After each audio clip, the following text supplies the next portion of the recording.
Hello. Hello, everybody. Welcome to I think this is episode 7. I can't count. Or 6. Hello, everybody. Welcome to episode 6 of Thrifted Life, the podcast where secondhand meets second chances. And today we're threading the needle on a topic really close to my heart: tailoring and sustainability. With me, someone who I truly know knows how to make clothes last. A tailor who refuses to support fast fashion. Everybody welcome Muriel.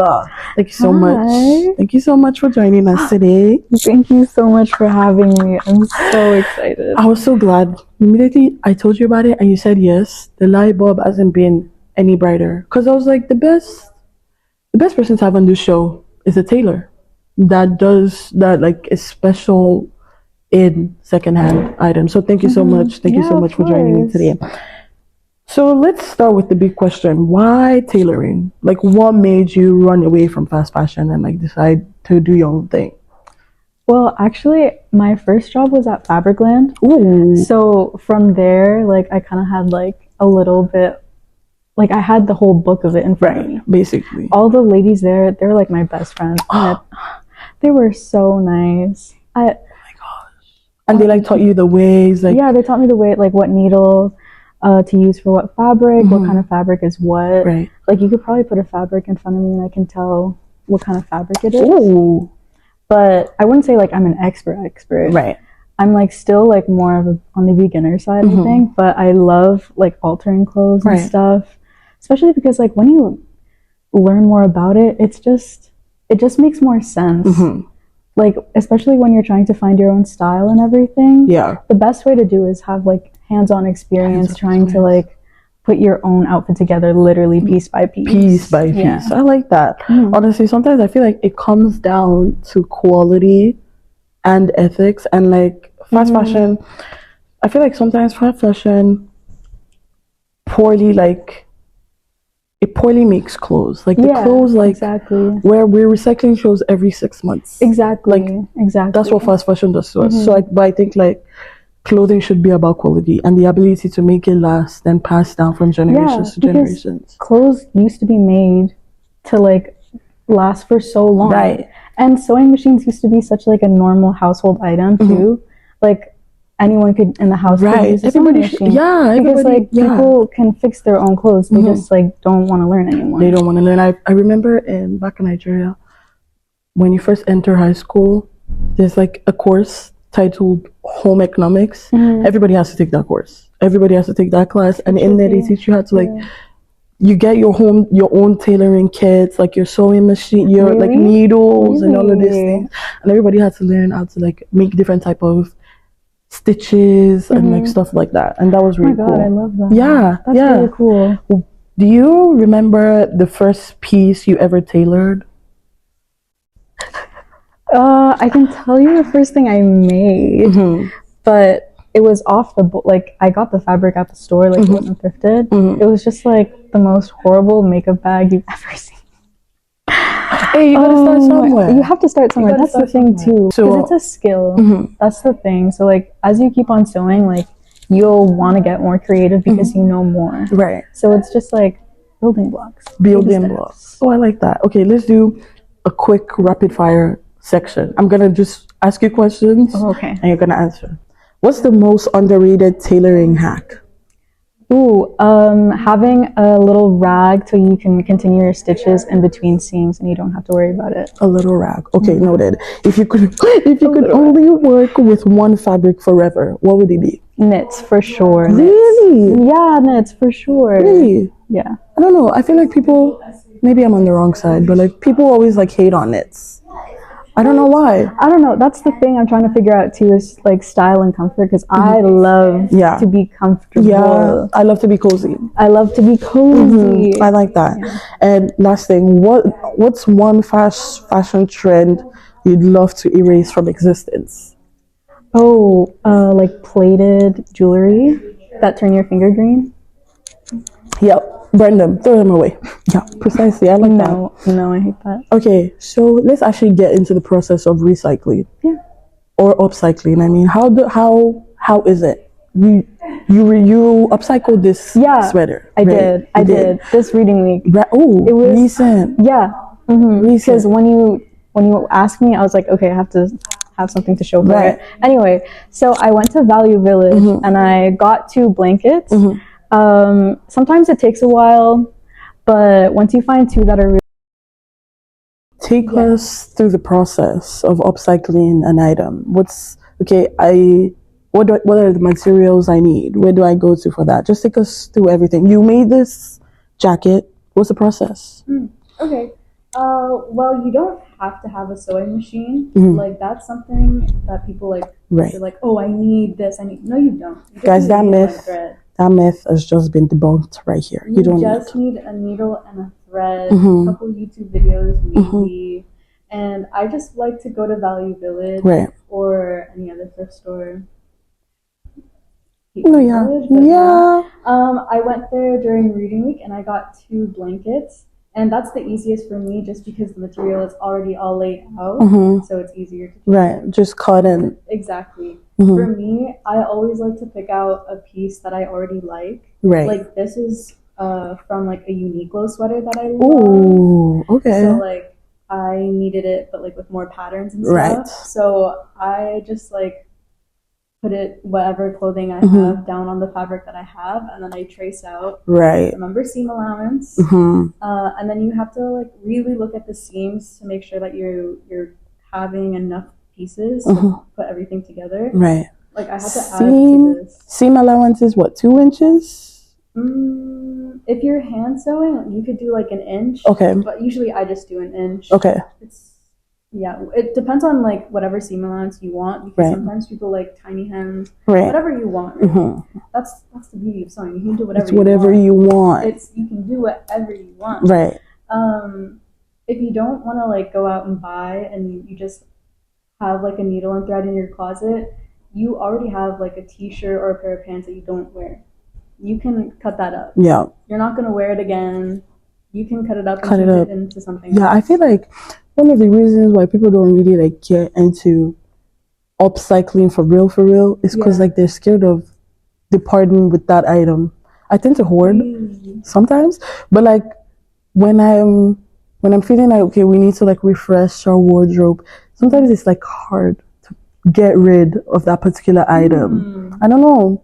Well, I've been cutting up clothes since I was younger, so like I find it easy to cut up clothes, but like parting with those items, I feel like is one of the reasons why people don't upcycle for real. No, I get that for sure, but I feel like another part of it too is definitely like micro trends. That's I feel like probably one of the biggest reasons because everyone's like, oh, what is Emma Chamberlain wearing this summer? Ask yourself that question. What am I wearing this summer? You can wear whatever you want. You know, before the start of every season, I started doing this 2 years ago, I believe. Before the start of every season, I make like a Pinterest board of what I want to like look like or the vibe I want to give. So last summer, I wanted to give like island, tropics, like hibiscus flower, you know, that type of vibe. That's what I was going for. So guys, don't wait for a celebrity to tell you what they're wearing this season. Wear your own. Okay, so you cut up the clothes, like you.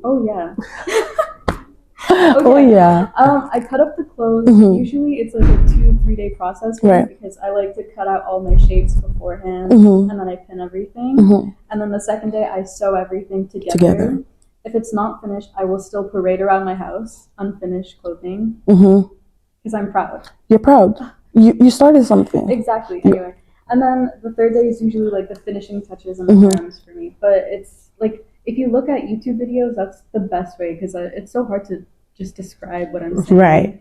But so YouTube tutorials for sure. People need to get into that. Or when you're going to like fabric stores, because you probably will if you need to like get some like some materials and stuff, like your needles and stuff. You can ask the ladies there. They're so nice. They're so nice. I think one of the best ways to like be good at something is to befriend an expert in that field. But like people don't want to like socialize anymore. Nobody wants to go up to somebody and ask for help. But guys, ask for help. That's the cost of community. That's the cost of community. Don't be alone. Don't be on your own. Go around, ask for help. I like that. Okay. Yeah. And then we're done sewing. Day 3. Day 3, I'm showing it to everyone. Okay, yes. Parading around. People need to see. People need to know. Like this. I don't know. This is nice. This is really nice. Like this is really nice. No, look. Yes, get into it. Get into it. I love it. I love it. It's so I love warm and cozy. The fit check is that she made it. That's the fit check. She made her jacket. I really like that. Let's play another game. The game is Fashion Myths Busted. Yep. So I'm gonna say a statement, and then you tell me if it's a myth or the truth about like sewing and stuff. Okay. Oh, okay. A common belief is that tailoring is only for expensive clothes. No. That's a myth, guys. Come on. Come on. No, literally the main reason why I used my sewing machine in the last couple years was because I needed to alter my pants. Can you imagine? I'm vertically challenged. I need to hem my pants. Whenever I'm thrifting, like that's why they're cuffed. I've never ever used That's why they're cuffed if you see me walk. Yeah. So it's not just for expensive clothes. Okay, another one. Dry cleaning is always the best option for your clothes. No. You got dry cleaning money? It's just different. Like dry cleaning is like chemically cleaning. Mm-hmm. It's not like running it through the wash regularly. So you have to do your research on that one. Do your research on that one. It's not for every clothes. Yeah. Okay. Once clothes shrink in the wash, they can never be fixed. That's true. Really? That's true. Really? I've always thought that was a lie. Yeah, like but like they always maybe it's in my head. Because like when I put like my blue jeans in the wash and they come out shrinked, but like after like the second wear it's back to normal. Okay. So like with spandex, like with jeans with a little bit of stretch in them or something, if you wash them, like the elasticity in it will like kind of reset. Oh, okay. So that's different from like wool and cotton. Right. Like before you do anything with your clothes, you want to wash your fabric because things like cotton, it'll shrink because the weave is like more, it's not loose, but like you can see through it. Right. So when you're washing it through the heat, it'll shrink. All right. And wool, it's just wool. No, wool. I feel like I've tried to work with wool one time. I tried to block wool and it like, I was like, oh, my bad. I did not realize this is how big it gets. But yeah. And then the last one is sewing is too hard to learn. Guys, if there's anything that you've learned from this, is that it's not. It's not. It's as easy as ABC. Well, 1, 2, 3. 1, 2, 3. Okay. See, that's what fast fashion. I feel like fast fashion can never carry personal stories. Like, it's always like you said earlier. It's always about the micro trends that come with it. And in your opinion, what's the biggest misconception about tailoring and slow fashion? That I think you already touched on it. That like you need like either like the most expensive machine or like the best thread or like the best most expensive fabric, but it's not true. It's not true. Like you can take baby steps, and that's what you should do because before you get onto those bigger projects, you want to figure it out with all your scraps. I like that. I like that perspective. One more thing before we go. Would you rather? Ooh. Would you rather tailor clothes for a super minimal wardrobe or the most eccentric, colorful closet? I would rather eccentric. Really? Yeah, like multiple colors, multiple shapes, multiple patterns. As long as it's comfortable. That's what I like. Comfortability. I feel like I'm just getting to that point. Like, especially with the way I style my outfits, sometimes like it's not comfortable. It's like because I want it to look a particular way and I want the proportions to look right. It's not comfortable for me. So like throughout the day, I'm always No, because it's never comfortable. Because like throughout the day, I'm always fixing a piece. Yeah. So I'm just getting to the point where I style my clothes or style my outfits for comfortability. Yeah. So I like that. Yeah. Would you rather work with only denim or only silk for the rest? Denim. Really? I love denim. What's the biggest difference between denim and silk? Well, I know the texture difference. Yeah, the texture difference. But like working with it wise, what's the difference? Silk is just like very fine, very like. I think denim would just be more my style. Like, which one is more malleable, denim or silk? Like which one can you? Which one can you play with the shapes and the size? Like which one is more versatile? See, like I've never worked with silk before, but I know denim. Like the way that I like using it is using both sides because one side is usually lighter and you can see the lines more, so you can really play around with that and make it the right side even though it's the wrong side. Right. Oh, I like that. Yeah. Would you rather sew an outfit by hand or fix a major sewing machine malfunction under pressure? By hand. Really? Yeah, by hand. I can't do that. No, I only do a whole outfit by hand though. I can do that. Really? I would rather do that than fix a sewing machine under pressure. Anything about the mechanics of that. Are you kidding me? No. One last one. Would you rather design an outfit for a high fashion runway or a music festival? Music festival. For sure. Yeah. I really want to get into the beading. Ooh. The beading? The beadings is so intricate. So it's such an art. It's such an art. And you ask them like how long? 36 hours. Guys, that's art. I feel like that's where the artwork of an outfit comes in. Yeah. The preciseness and like, trying to make everything to perfection but by hand, Yeah. Oh, whenever someone says by hand. By hand, yes, you got me. I'm sad. I'm sad. What am I doing with my life?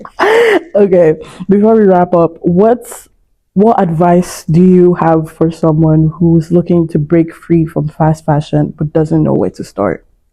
I would say invest. Invest? In what? Think of it as an investment. Like if you want to go into upcycling and get away from fast fashion, think of like how like longevity instead of just like getting like a really crappy sewing machine right thrift store. Right. You want to like really invest in it because again like it's a household item. Right. You want to like have it for like 20 a long while. Okay. I like that. Invest in yourself. Invest in yourself. Invest in yourself and in the tools that could help you not buy into fast fashion. Yeah, I like it. I like that. We've come to the end of episode 6 of Thrifted Life. I'm so glad that you joined us today. I had a really nice conversation about the different myths of slow fashion and how people need to actually get into that for real. I like that. Thank you so much.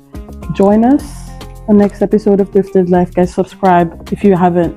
Get into it. And we'll see you guys next episode. Thank you so much.